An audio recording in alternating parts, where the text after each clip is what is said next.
What's up?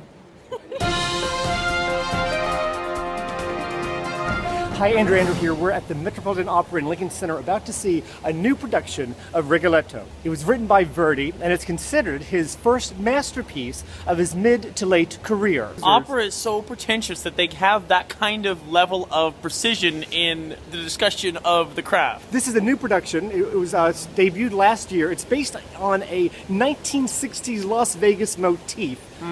It's the story of a duke and his hunchback jester, Rigoletto, and his beautiful daughter, and if somebody gets a curse, you know how these operas are, there's always getting curses. There's always a hunchback, there's always a curse. We'll see you at intermission. The story so far is there's a gentleman that's a hunchback, he has a daughter, he gets a curse put on him by an Arab. They not only updated the setting for 1960s Las Vegas, but also in the speech, the actual libretto, they seem to have updated it to use sort of swinging 60s terms. Right, like things like, she's a knockout. The device of using 1960s Las Vegas works, I think, to great advantage to this opera. It makes sense, it doesn't seem like it's tacked on or it doesn't seem like an afterthought.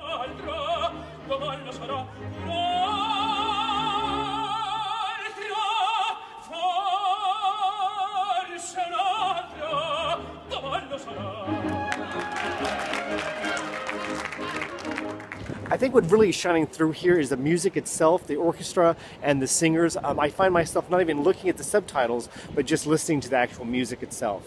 I found myself doing that as well. Unfortunately, this isn't one of those operas where they repeat themselves over and over again. It's on your head, it's on your head, what's the hat? It's on your head, it's the hat. They actually say a lot of different things, and so I'm finding myself wanting to read the subtitles, and that's why I wish that they had incorporated them into the set. We'll see you at the second intermission. The second act opens with what I would call a scene from The Hangover, the opera. Oh yeah. Hotel room in a big mess, girl missing. The other thing that I find peculiar is that it's all about disgracing the girl or who's been disgraced. Yeah. So I guess the idea that what happens in Vegas stays in Vegas doesn't apply to these people. Doesn't apply to Rigoletto. I would have to say, hands down, possibly the best set I've ever seen for an opera. Yes. Third act takes place in a dive bar in Las Vegas. Can't wait to see their take on a seedy, out-of-town nightclub. Let's go back inside for the third and final act. I sure hope nobody dies. The da da da da da da da da da da.